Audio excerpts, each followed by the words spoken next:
The boy appeared out of nowhere. Roman Corsetti had stepped onto the back patio of his restaurant for a cigarette and a moment of silence.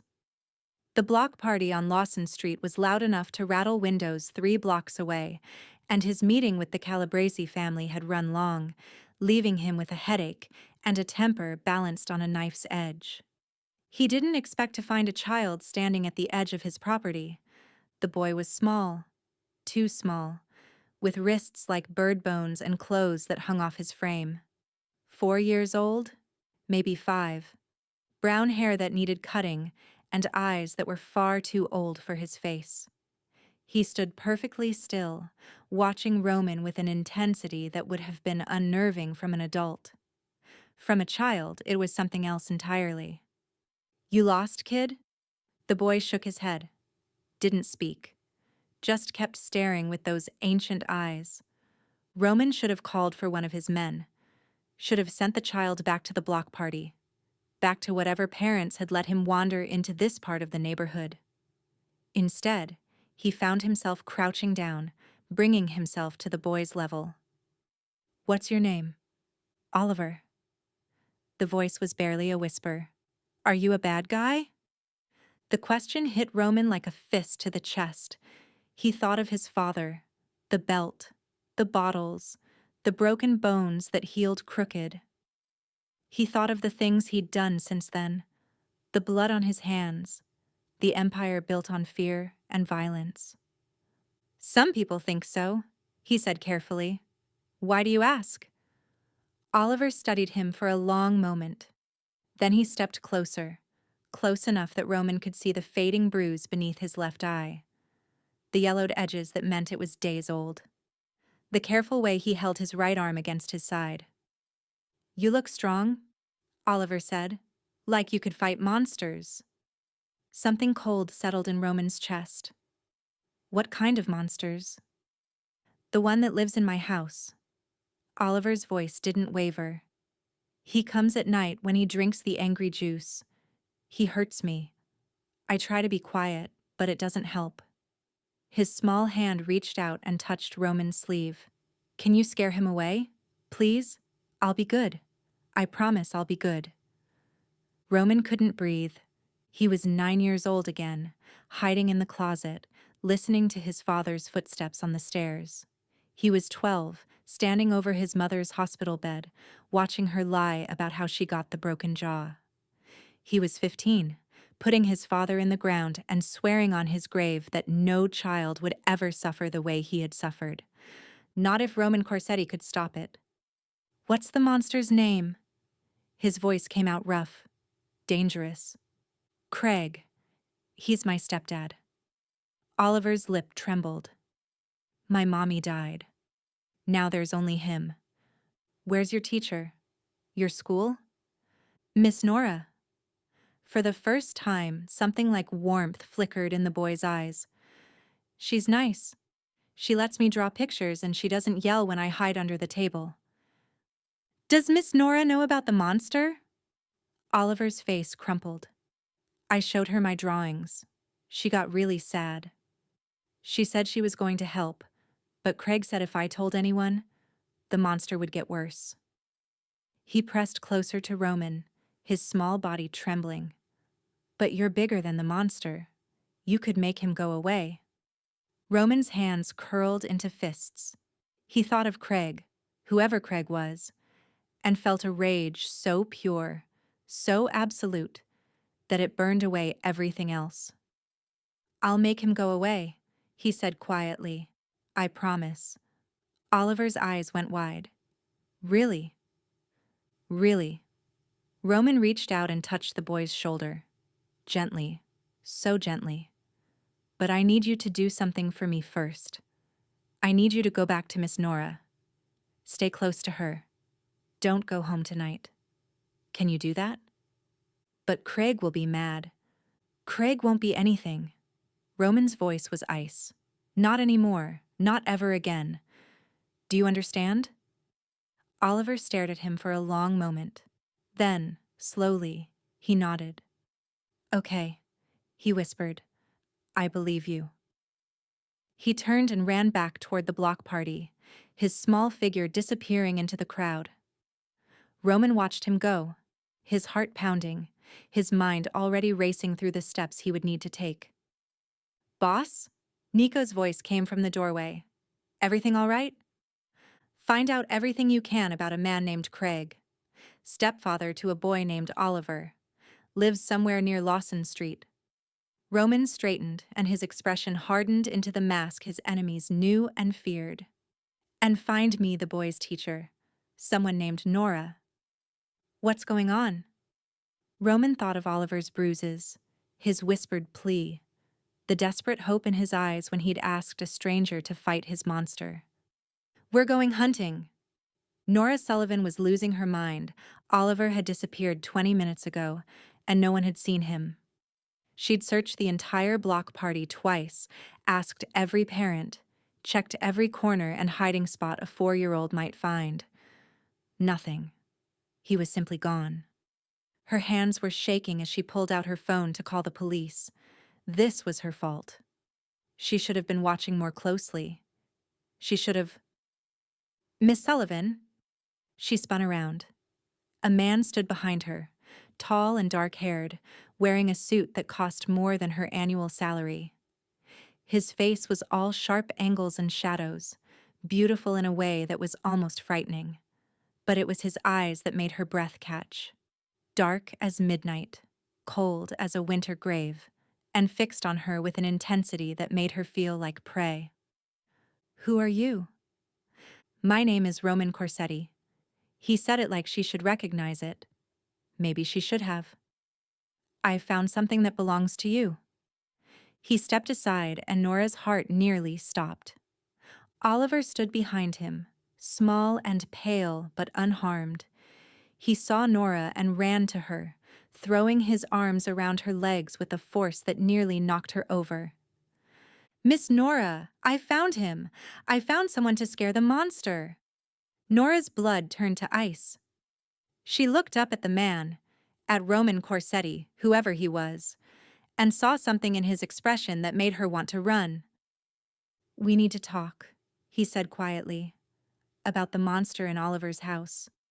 I know what's happening to him." Roman's voice was soft, dangerous. "I know about the bruises, the hiding, the drawings." He stepped closer, and Nora instinctively pulled Oliver behind her. "I'm going to make it stop. But I need your help." "Who are you?" "Someone who keeps his promises." His dark eyes held hers. "I promised Oliver I would make the monster go away, and I don't break promises to children." Nora stared at him. She should refuse, should walk away, should take Oliver and disappear into the crowd and pretend this conversation never happened. But she thought about the bruises she'd documented, the calls to CPS that went nowhere, the way Oliver flinched every time someone raised their voice. She'd tried everything, every legal channel, every proper procedure, and nothing had worked. Maybe it was time to try something else. "What kind of help?" Roman smiled. It wasn't a warm smile, but it was real. "The kind that requires you to trust me." He extended his hand. "Do we have a deal, Miss Sullivan?" Nora looked at his hand, at Oliver, still clutching her legs, at the future stretching out before her, terrifying and unknown and glittering with possibility. She took his hand. "We have a deal." The file landed on Roman's desk 3 hours later. Craig Holt, 42 years old. Former boxer, current enforcer for the Benedetti family, a rival organization that had been encroaching on Corsetti territory for months. 2 prior arrests for assault, both charges dropped. Married Oliver's mother 5 years ago. She'd died in a car accident 18 months later. An accident that, according to Nico's sources, might not have been an accident at all. Roman read every page twice. By the time he finished, his hands were shaking with a rage so pure it felt holy. "He's connected." Nico stood across the desk, his expression carefully neutral. "Benedetti won't be happy if we move against him." "I don't care." "Boss!" "I said I don't care." Roman's voice was ice. That man has been beating a 4-year-old child. I don't care who he works for. I don't care what it costs. He's done. Nico was quiet for a moment. Then he nodded. What about the teacher? Sullivan? Bring her to me. Tonight. Roman looked up. And find somewhere safe for the boy. Somewhere Holt can't reach him. That's going to be complicated. Legally, Holt is his guardian. Then we'll uncomplicate it. Roman closed the file. One way or another. Nora arrived at the Corsetti estate at 9 o'clock that evening. She'd expected something ostentatious, golden gates and marble columns, the kind of excess that criminals flaunted in movies. Instead, she found a house that looked almost ordinary. Large, yes. Elegant, certainly. But warm. Lived in. The kind of place that had seen generations of family dinners and holiday gatherings. A man in a dark suit led her through a foyer lined with photographs and into a study at the back of the house. Roman was waiting for her, standing by the window, his silhouette sharp against the fading light. "Where's Oliver?" she asked immediately. "Safe. One of my properties on the north side. He has his own room, a security detail, and more toys than he knows what to do with." Roman turned to face her. "He's been asking for you. I thought you might want to see him." The relief that flooded through her was so intense it made her knees weak. "Thank you. I was so worried." "You should be worried." He crossed to his desk and picked up a folder. "Craig Holt isn't just an abusive stepfather. He's an enforcer for a rival crime family. He has connections, protection, people who will lie for him and cover for him no matter what he does." Nora's blood ran cold. That's why CPS couldn't do anything. That's why no one could do anything. Not through legal channels. Roman held out the folder. "This is everything my people have found. Medical records, police reports, witness statements that were buried or altered. Enough evidence to put him away for decades, if it ever saw the inside of a courtroom. But it won't. Not while the Benedettis are protecting him." Roman's jaw tightened, "which means we have to handle this another way." "What way?" He didn't answer, just watched her with those dark, unreadable eyes. Nora understood. She should have been horrified, should have walked out the door and never looked back. Instead, she thought of Oliver's bruises, his whispered pleas, the way he flinched whenever a door slammed. "I won't pretend I don't know what you're saying." Her voice came out steadier than she expected. "I won't ask questions I don't want answered. But I need to know. Will Oliver be safe? Really safe?" "Yes." "And me?" "You'll be under my protection." Roman crossed the room until he stood in front of her, close enough that she had to tilt her head back to meet his eyes. "Both of you. For as long as you need." "Why?" The question slipped out before she could stop it. "You don't know us. You don't owe us anything. Why would you risk a war with another family for a child you just met?" Something flickered in his expression. The mask cracked, just for a moment, and beneath it she saw something raw, something wounded. "Because someone should have done it for me." The words hung in the air. Nora stared at him, seeing past the expensive suit and the dangerous reputation to the boy he must have been. The child who had prayed for someone to fight his monsters. "I'm sorry," she whispered. "Don't be." The mask slid back into place. "It made me who I am. And who I am is someone who keeps children safe, no matter what it costs." He stepped back, and the spell broke. "There's someone I want you to meet." His voice was businesslike again, controlled. "My mother. She lives in the East Wing. She has good days and bad days, but I think she might respond to you." "Why me?"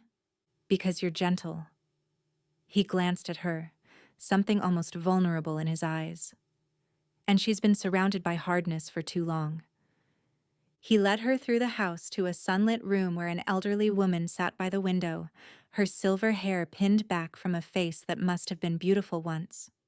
Her eyes were distant, focused on something Nora couldn't see. Mama. Roman crouched beside her chair, his voice soft in a way Nora hadn't heard before. I brought someone to meet you. The woman, Lucia, Nora remembered, turned slowly. Her gaze drifted over Nora's face, confused but curious. She's pretty. Lucia's voice was thin, fragile. Is she your wife? Roman's jaw tightened. No, Mama, she's a friend. You should marry her. Lucia patted his hand.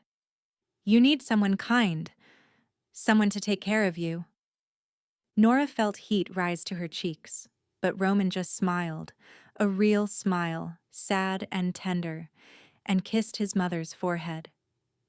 Maybe someday, Mama. He straightened and looked at Nora. The vulnerability was back, raw and undisguised. She doesn't remember most things, he said quietly, but she remembers feelings. She knows when someone is good. He paused. She likes you already. Nora looked at the frail woman by the window, then at her dangerous son, and felt something shift inside her chest. Something that had no business existing between a preschool teacher and a crime lord, but it was there anyway, and she didn't know how to make it stop. Over the following weeks, Nora learned the rhythms of the Corsetti household. She visited Oliver every day at the safe house, bringing books and art supplies and the gentle patience that had always been her gift. The boy was slowly emerging from his shell, sleeping through the night, eating full meals, starting to laugh again. The bruises faded from his skin, and with them, some of the haunted shadows in his eyes. Miss Nora. He looked up at her one afternoon, a crayon clutched in his small fist. Is the monster really gone? He's not going to hurt you anymore, Nora said carefully. I promise. Mr. Roman scared him away? Mr. Roman is making sure you're safe. That's what matters. Oliver nodded solemnly. Then he went back to his drawing. A picture of a house with a red door and a garden full of flowers. Normal things. Happy things. The monsters that had haunted his earlier artwork were nowhere to be seen. Progress. But Oliver wasn't the only one healing. Nora had started spending time with Lucia, too, at Roman's quiet request. The older woman was lost most days, drifting through memories that no longer connected to the present. But when Nora sat with her, reading stories, looking at old photographs, simply holding her hand in the afternoon light, something would flicker in those faded eyes. A spark of recognition, a moment of peace. You have a gift. Roman found her in Lucia's room one evening after his mother had fallen asleep in her chair. She's calmer when you're here, more present. She just needs someone to be patient with her. Nora smoothed the blanket over Lucia's lap. Someone who isn't trying to fix her or rush her, just someone who sees her. Most people don't bother. Most people are afraid of what they don't understand. She looked up at him. I grew up in foster care. I learned early that everyone deserves to be seen, especially the people the world has forgotten about. Roman was quiet for a moment. His dark eyes moved over her face with an intensity that made her pulse quicken. You're extraordinary, he said softly. Do you know that? I'm a preschool teacher who can't seem to stay out of trouble. You're a woman who walked into a crime lord's home to protect a child who isn't even hers. He stepped closer, and the air between them thickened. You're braver than anyone I've ever met. I'm not brave. I'm just... You are. He reached out and tucked a strand of hair behind her ear, his fingers lingering against her cheek. You're brave and kind and impossibly beautiful, and I have no idea what to do with you. Nora's breath caught. Roman? I know. He pulled back, and the moment shattered. I know this can't happen. I know what I am, what my life is. You deserve better than a man with blood on his hands. Maybe I should get to decide what I deserve. The words hung between them. Roman's jaw tightened, a war playing out behind his eyes. Not tonight, he said finally. We have other things to deal with first. What things? Craig Holt knows Oliver is missing. He's been asking questions, putting pressure on people. Roman's expression hardened. The Benedettis are getting involved. They're claiming we kidnapped the boy. Nora's stomach dropped. That's ridiculous. He was being abused. They don't care about the truth. They care about territory, about power. He turned toward the window, his shoulders rigid. They're using this as an excuse to move against us. And if they find out where Oliver is, what do we do? We end it. Roman's voice was ice. Before anyone else gets hurt. The confrontation came sooner than expected. Nora was at the safe house with Oliver when the call came. Roman's voice was tight, controlled, the voice of a man holding himself together by sheer force of will. Craig Holt is on his way to your location. Someone talked. I have men en route, but they're 20 minutes out. Nora's blood turned to ice. What do I do? There's a panic room in the basement, blue door behind the bookshelf. Get Oliver inside and don't come out until you hear my voice. Roman dash. I'm coming. His voice cracked. I swear to God, Nora, I'm coming. Just stay alive until I get there. The line went dead. Nora didn't waste time on fear. She scooped Oliver into her arms and ran. The boy clung to her, trembling, his face buried against her neck. Miss Nora? What's happening? We're going to play a game, she said, fighting to keep her voice steady. A hiding game. We're going to find the best hiding spot in the whole house, and we're going to stay very, very quiet until Mr. Roman comes to find us. Is the monster coming? She couldn't lie to him. Not now. Yes, baby, but Mr. Roman is coming too. And he's not going to let the monster hurt you. I promise. The basement was dark and cold. Nora found the blue door, found the mechanism hidden behind the bookshelf, and pulled Oliver inside just as she heard the front door splinter upstairs. The panic room was small, barely larger than a closet, with reinforced walls and a heavy steel door. Nora pulled it shut behind them and engaged the lock, her hands shaking so badly she could barely grip the handle. Footsteps overhead, heavy, angry. A man's voice slurred with alcohol calling Oliver's name. Come out, little boy, Daddy's home. Oliver whimpered. Nora pressed her hand over his mouth, pulling him tight against her chest. Shh, it's okay. We're safe in here. He can't get through this door. But even as she said it, she heard other sounds. More footsteps. More voices. Craig hadn't come alone. I know you're here! Craig's shout echoed through the house. That Corsetti bastard thinks he can take what's mine. The boy belongs to me. And when I find him, I'm going to teach him what happens when he runs to strangers. The footsteps grew closer, descending the stairs, coming toward the basement. Oliver was crying now, silent tears streaming down his face, his whole body shaking with the effort of staying quiet. Nora held him tighter and closed her eyes, praying to anyone who might be listening. Please, please let Roman get here in time. A fist pounded on the steel door, once, twice. Found you. Craig's voice was a snarl. Think this door is going to stop me? I've got friends who can crack anything, and when we get through... He laughed, and the sound made Nora's skin crawl. You're going to wish you'd never gotten involved, teacher. You and that child both. Nora looked down at Oliver, at his tear-streaked face, his trembling hands, the trust in his eyes despite everything. She'd spent her whole life protecting children. She wasn't going to stop now. Listen to me, she whispered. Whatever happens, you stay behind me. You don't make a sound. And if I tell you to run, you run. Do you understand? Oliver nodded. Nora pressed a kiss to his forehead. Then she stood, put herself between the door and the child, and waited. The pounding continued, then stopped. Then a new sound. Metal on metal. The whine of power tools. They were cutting through. Nora's heart hammered against her ribs. She looked around the panic room, searching for anything she could use as a weapon. A fire extinguisher, a metal pipe, anything. Her hand closed around a heavy flashlight just as the first spark appeared at the edge of the door. Please. Roman. Please. The door groaned, buckled. A gap appeared, widening inch by inch as the cutting tool worked through the reinforced steel.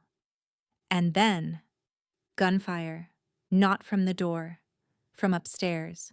Shouts, crashes, the unmistakable sounds of violence. The cutting stopped. Craig's voice rose in fury, then fear. More gunfire. A scream, cut short.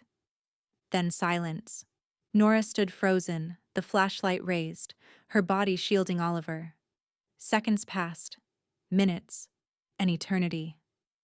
Finally, a voice. Low, familiar. The most beautiful sound she'd ever heard. Nora, it's me. Open the door. Her hands were shaking so badly she could barely work the lock, but she managed, and the door swung open, and Roman was there, blood on his shirt, fury in his eyes, alive. Is he? She started. He'll never hurt anyone again. Roman's gaze found Oliver, and something in his expression cracked. He crouched down and opened his arms. Come here, buddy. Oliver ran to him, threw his small arms around Roman's neck and held on like he would never let go. You came, the boy whispered. You scared the monster. I told you I would. Roman's voice was rough with emotion. Monsters don't get to win. Not in my world. He looked up at Nora over Oliver's shoulder, and the walls between them crumbled to dust. Thank you, he said quietly, for keeping him safe. Thank you for coming. Always. His free hand reached out and found hers, their fingers intertwining. I will always come for you. Both of you. And standing in the ruins of the panic room, with a child between them and the monster finally slain, Nora let herself believe him. The Benedettis declared war the next morning. Roman had expected it, had prepared for it. But knowing a storm was coming didn't make it any easier when it finally hit. They're calling in allies from 3 other families. Nico's face was grim as he laid out the intelligence reports. They're framing this as an unprovoked attack, saying we murdered one of their men and kidnapped a child. Craig Holt was beating that child. Roman's voice was ice. Anyone who defends him is as guilty as he was. The other families don't care about a child, boss. They care about territory, about power. Nico paused. They care about the fact that you moved against a protected man without going through proper channels. There are no proper channels for monsters. I know that. You know that. But the commission can go to hell. Roman stood, his chair scraping against the floor. I'm not apologizing for protecting a 4-year-old boy. I'm not surrendering him to people who would hand him back to his abuser. And I'm not backing down. Then we're at war. Then we're at war. Nora and Oliver were moved to the main estate that night. Roman had argued against it, had wanted to send them somewhere far away, somewhere safe from the violence he knew was coming. But Nora had refused. I'm not running, she'd said, her chin lifted in that stubborn way he was beginning to love. I'm not leaving you to face this alone. This isn't your fight. It became my fight the moment I took your hand. Her green eyes held his. I'm staying, and so is Oliver. We're family now, whether you like it or not. Family. The word had lodged in his chest like a splinter, painful and precious all at once. So they stayed, and the estate became a fortress. Armed guards at every entrance, security systems activated, the staff sent away, replaced by men who knew how to fight and weren't afraid to die. Lucia was moved to the most secure wing of the house, with Nora watching over her during the day and Roman standing guard at night. "She's been asking for you."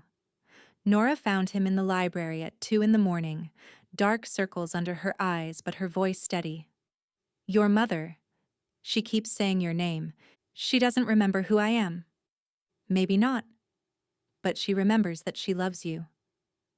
Nora crossed the room and stood in front of him. "That's what I do with my kids at the daycare. When they're scared, when they don't understand what's happening, I remind them they're loved. It doesn't fix everything, but it helps." Roman looked at her, this woman who had walked into his life and turned everything upside down, who looked at a crime lord and saw a man worth saving, who had put herself between a monster and a child without a second thought. "How do you do it?" His voice was rough. "How do you stay so good in a world this broken?" "I'm not good. I'm just stubborn." She smiled, and it was like watching the sun rise. "I refuse to let the darkness win, even when it's easier, even when it hurts." "I don't deserve you." "Probably not." Her hand found his cheek. "But I'm here anyway." He kissed her. He hadn't meant to, had promised himself he wouldn't, not with war on his doorstep and blood on his hands and 1,000 reasons why this could only end in tragedy. But her lips were soft and warm, and she tasted like coffee and something sweeter. And when she melted into him with a sigh, he forgot every reason he'd ever had for holding back. "Roman," she breathed against his mouth. "I know." He pulled back, his forehead resting against hers. "I know we shouldn't. I know this is complicated and dangerous and probably the worst idea either of us has ever had. I don't care. You should. But I don't." Her fingers curled into the fabric of his shirt. "I spent my whole life being careful, being practical, doing the safe thing, the smart thing. And where did it get me? Alone, afraid, watching children suffer because I couldn't break the rules enough to help them." She looked up at him, and her eyes were fierce. "You broke the rules for Oliver. You risked everything. Your empire, your safety, your life. Because a little boy asked you to scare his monster." Her voice cracked. "That's the most heroic thing I've ever seen. And I don't care if the world thinks you're a villain. I know who you really are." Roman couldn't speak, couldn't breathe, couldn't do anything but pull her closer and hold on like she was the only solid thing in a world that was crumbling around him. "When this is over," he said roughly, "I'm going to give you everything. A life, a family, a future without fear. I'll hold you to that. I'm counting on it." The attack came 3 nights later. They hit the east wall first, an explosion that shook the entire estate and lit up the night sky like a false dawn. Roman was on his feet before the echoes faded, shouting orders, grabbing weapons, moving toward the breach with a cold focus that had been forged in a lifetime of violence. "Stay with my mother and Oliver," he told Nora. "The panic room in the basement. I know where it is. Don't come out until I come for you." Roman dash dash. "Please." He gripped her arms, his eyes burning into hers. "Please, Nora. I can't fight if I'm worried about you." She kissed him, hard and fast and desperate. "Come back to me," she whispered. "That's an order." Then she was gone, disappearing down the hallway toward the east wing. Roman watched her go, his heart cracking, before he turned and walked into the war. The battle was brutal. Benedetti's men had come in force, 30, maybe 40, armed with military-grade weapons and a hatred that had been building for years. They poured through the breach like a flood, overwhelming the outer defenses, pushing deeper into the estate with every passing minute. Roman fought like a demon. He'd always been good at violence. It was the one thing his father had taught him well. But tonight, he was something else entirely. Every bullet, every blow, every life he took was for the people in that basement. For Oliver, who had trusted him to scare the monsters. For Nora, who had looked at his darkness and loved him anyway. For his mother, who didn't remember him but still called his name. He wouldn't fail them. He couldn't. Boss. Nico's voice cut through the chaos. They're flanking us, coming through the gardens. Roman spun, saw the shadows moving through the trees, and made a decision. Fall back to the house! Protect the basement entrance! They retreated, step by bloody step, leaving bodies in their wake. The Benedettis kept coming, relentless, driven by greed and wounded pride. Roman took a bullet to the shoulder and barely felt it. Took a knife across the ribs and kept fighting. The pain was distant, irrelevant. Nothing compared to the fear that clawed at his chest every time he thought of Nora and Oliver waiting in the darkness below. They reached the house, barricaded the doors, made their stand in the main foyer, outnumbered and outgunned but refusing to give an inch. And then, a scream, high and terrified, coming from the basement. Roman's blood turned to ice. Nora! He ran. Didn't think, didn't plan, just moved. Through the halls, down the stairs, toward the sound of the woman he loved in danger. The basement door was open. Inside, he found chaos. Two of Benedetti's men had found another way in, through the old coal chute that hadn't been used in decades. One of them had Lucia, unconscious, slumped in his arms. The other had a gun pressed to Nora's temple, his arm locked around her throat. Oliver was nowhere to be seen. Drop the weapon, Corsetti. The man with Nora smiled, a cold, vicious thing. Or I paint the walls with her brains. Roman's hand tightened on his gun. His shoulder was screaming, his vision blurring at the edges, but his aim was steady. It was always steady. Let them go. Not happening. Benedetti wants your head. Figured we'd take some collateral while we're at it. The man's grip tightened, and Nora gasped. Pretty thing, isn't she? Maybe I'll keep her for myself when this is over. Rage erupted in Roman's chest, hot and blinding and absolute. But he forced himself to stay still, to think. The boy, he said. Where is he? Hiding somewhere. Don't worry. We'll find him. Movement in the shadows. Small. Quiet. A flash of brown hair behind a stack of crates. Oliver. The boy was clutching something in his hands. A fire extinguisher, almost as big as he was. His eyes met Roman's across the room, and in them, Roman saw something that stole his breath. Courage. Roman gave the tiniest nod. Oliver moved. The fire extinguisher hit the back of the gunman's knees with a crack that echoed off the walls. The man stumbled, his grip on Nora loosening just enough. Roman fired. The bullet caught him between the eyes. He dropped without a sound. The second man reacted too slowly. He turned, reaching for his weapon. But Nora was faster. She grabbed the gun from the fallen man's hand and fired 3 times, her face pale but her aim true. Silence. Roman crossed the room and pulled Nora into his arms. She was shaking. They both were. But alive. Alive. And whole. And here.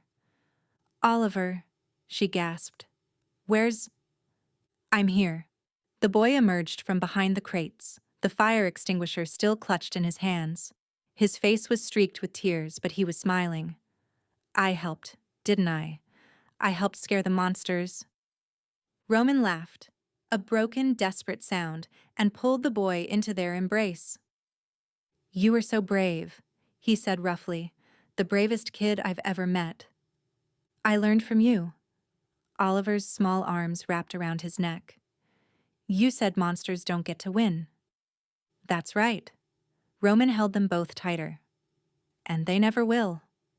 Not as long as I'm breathing. Above them, the sounds of fighting had faded. Nico's voice echoed down the stairs, calling the all clear. The battle was over. The Benedettis were finished. And in the basement of his family home, surrounded by the people he loved, Roman Corsetti finally understood what it meant to be the hero of someone's story. Not a villain, not a monster. Just a man who had chosen to fight for the people who needed him. That was enough. That was everything. 1 year later, Roman stood in the garden and watched his family. Oliver was chasing butterflies through the rose bushes, his laughter echoing across the lawn, the carefree sound of a child who had finally stopped being afraid. At 5 years old, he was all energy and joy, his dark days fading into memories that grew dimmer with each passing month.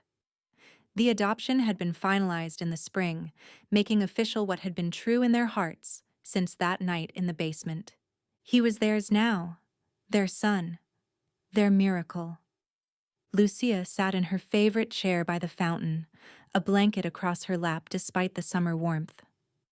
She was having a good day. She'd recognized Roman that morning, had called him by name and asked about the pretty girl with the kind eyes. Those days were rarer now, the Alzheimer's stealing more of her each month. But Nora had taught him to treasure the moments they had instead of mourning the ones they'd lost. And Nora was walking toward him across the lawn, her auburn hair catching the afternoon light, her smile bright enough to rival the sun. She'd moved into the estate permanently 6 months ago, leaving behind her tiny apartment and her old life for something new, something terrifying and wonderful and completely unexpected. Something that looked a lot like happily ever after. "You're brooding again." She stopped in front of him, one eyebrow raised. "I can see it from across the garden." "I'm not brooding, I'm contemplating." "Same thing." She reached up and smoothed the furrow between his brows. "What's on your mind?" "You, Oliver, my mother." He caught her hand and pressed a kiss to her palm. "How I got so lucky." "Lucky?" She laughed.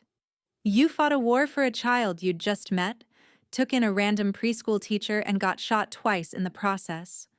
I'm not sure lucky is the word I'd use." "I'd do it again." He pulled her closer, his arms wrapping around her waist. 1,000 times, a million, whatever it took to end up right here, right now, with you. Her expression softened. "Roman, I have something for you." He reached into his pocket and pulled out a small velvet box. "I've been carrying this around for 3 weeks, waiting for the right moment. But I've realized there's no such thing as the right moment. There's just now. And I don't want to waste another second." Nora's breath caught. Her eyes went wide, fixed on the box in his hand. "You came into my life when I wasn't looking for anything." Roman's voice was rough with emotion. "You saw the worst of me, the violence, the darkness, the blood on my hands, and you stayed anyway. You taught me that protecting people isn't just about fighting monsters, it's about loving them, healing them, giving them a reason to believe the world can be good." He opened the box. Inside lay a ring, a deep green emerald surrounded by diamonds, set in a band of white gold that caught the light like captured stars. "You gave Oliver a mother. You gave my mother peace. You gave me—" His voice cracked. "You gave me a heart I didn't know I still had." He sank to one knee. "Nora Sullivan, I'm not a good man. I've done terrible things, and I'll probably do more before I'm done. But I love you more than I've ever loved anything in my entire life. I want to wake up next to you every morning and fall asleep holding you every night. I want to raise our son together, and maybe give him siblings someday. I want to spend the rest of my life proving that you were right to believe in me." Tears were streaming down her face now, but she was smiling, that radiant sunrise smile that never failed to take his breath away. "Will you marry me?" "Yes." The word came out half laughing, half sobbing. "Yes, Roman. 1,000 times yes." He slid the ring onto her finger and rose to kiss her, pulling her against him with a desperation that a year of loving her hadn't dimmed. She melted into him, her arms around his neck, her tears wet against his cheeks. "Mama! Papa!" Oliver's shriek shattered the moment. They broke apart to find him racing toward them, his face alight with excitement. "Did you ask her? Did she say yes?" "She said yes, buddy." Roman scooped him up with one arm, keeping the other around Nora. "We're going to be a real family." "We already are a real family," Oliver said seriously. "Now we just get to have a party about it." Nora laughed, wiping her eyes. "He has a point." "He usually does." Roman pressed a kiss to his son's forehead, then to Nora's lips. "My two favorite people in the world." "Three," Oliver corrected. "Don't forget Nonna." Roman looked over at his mother, still sitting by the fountain, her face peaceful in the afternoon light. She was watching them, and for just a moment, just a heartbeat, her eyes were clear, present. She lifted her hand in a small wave, and Roman felt his throat tighten. "Three," he agreed. "How could I forget?" That evening, after Oliver had been tucked into bed and Lucia had drifted off to sleep, Roman and Nora stood on the balcony and watched the stars emerge. "I keep thinking about that first day," Nora said softly. "When Oliver asked you to scare his monster. He was so small, so scared, but he believed you could save him." "He believed in a stranger." Roman shook his head. "I still don't understand why." "Because he saw what I saw." She turned to face him, her green eyes luminous in the moonlight. Not the crime lord, not the reputation, just a man who was strong enough to fight monsters and good enough to want to. "I'm not good." "You're better than you think." She touched his face, her palm warm against his cheek. "And you get better every day. That's what matters. Not where you started, where you're going." Roman thought about Oliver, safe in his bed, dreaming the dreams of a child who knew he was loved. He thought about his mother, fading but at peace. He thought about the man he'd been a year ago, cold, closed off, certain that he'd burned away every soft thing inside himself. He'd been wrong. Nora had found the softness, had nurtured it back to life like a garden after a long winter, had shown him that even monsters could become men if someone believed in them hard enough. "I love you," he said, "more than I know how to say." "Then don't say it." She smiled and pulled him closer. "Show me." He kissed her under the stars, with the future stretching out before them like an endless road. A road with twists and turns, with dangers and difficulties, but also with laughter, with family, with love. A little boy had asked him to scare the monster. Instead, Roman Corsetti had become something he'd never expected to be. A hero, a father, a man worth loving. And that, in the end, was the greatest victory of all. Thank you all for following this story. If you enjoyed it, please write in the comments where you're watching from. And don't forget to like, subscribe, and share this video as your support is essential for me to continue creating content like this.